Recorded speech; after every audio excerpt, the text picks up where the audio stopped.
তো হ্যালো বন্ধুরা, আমি চলে এসেছি আবার একটা নতুন মিনি ব্লগ নিয়ে। মিনি ব্লগে সবাইকে স্বাগত। তো দেখো, আজকে বেরিয়ে পড়েছিলাম কোথায় জানি না, কারণ আমাকে বললো 2 মিনিটের মধ্যে রেডি হতে, আর আমি 2 মিনিটের মধ্যে রেডি হয়ে গেছি। তাই রাস্তায় এসে ভিডিওটা অন করলাম আর ভাবলাম তোমাদের সাথে একটু শেয়ার করে দিই, কারণ আমার যাওয়া হুটহাট করে, আর সেটা তোমার ভিডিও দেখেই বুঝতেই পারো। তো কোথায় যখন যাচ্ছি জানিই না। তো দেখো, যেতে যেতে আমাদের এখানে একটা বুড়ো মায়ের মন্দির ছিল, সেই মন্দিরটা একটু গিয়ে দর্শন করে আসি। আর এখানটাতে একটা রথ ছিল, আমি এবছর রথের দড়ি টানিনি, তাই জন্য আমার বর বললো চলো তুমি একটু জগন্নাথ দেবকে প্রণাম করে আসবে, আর রথের দড়ি যেহেতু টানোনি এবছর, তো একটু দড়িটায় হাত লাগিয়ে দেবে। তো তাই জন্য আমি নেমে পড়লাম, নেমে গিয়ে জগন্নাথ দেবকে একটা প্রণাম করলাম। তারপর আমরা চলে গেলাম বুড়ো মার কাছে। বুড়ো মার কাছে গিয়ে একটু প্রণাম করলাম, আশীর্বাদ নিলাম।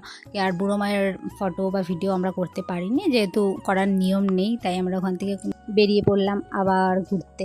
আর এই রাস্তার ভিউটা জাস্ট অসাধারণ ছিল, তাই জন্য তোমাদের সাথে একটু শেয়ার করলাম। আর যাই হোক, আমরা কোথায় যাচ্ছি বুঝতেই পেরে গেছি, কারণ এই সন্তোষপুরের রাস্তা থেকে যখন যাচ্ছি, তার মানে আমরা নিশ্চয়ই চায়ের আড্ডায় যাচ্ছি।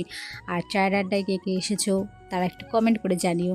এটা হচ্ছে নীলগঞ্জ রোডে যে চায়ের আড্ডা, সেখানটাতে নিশ্চয়ই দেখে বুঝতেই পারছো।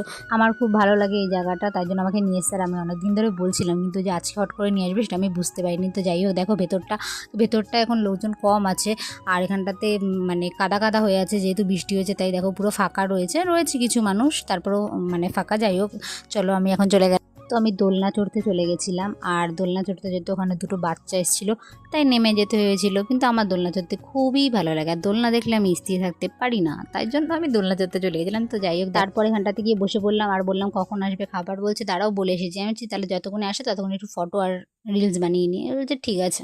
তো তারপর আমাদের চলে আসলো খাবার। এখানে ছিল ফিশ ফ্রাই আর দুটো চা নিয়েছিলাম। তারপর খেয়ে দিয়ে ওখান থেকে আমরা ফটো ভিডিও করে বেরিয়ে পড়লাম। টাটা, বাই বাই, আবার দেখা হবে নেক্সট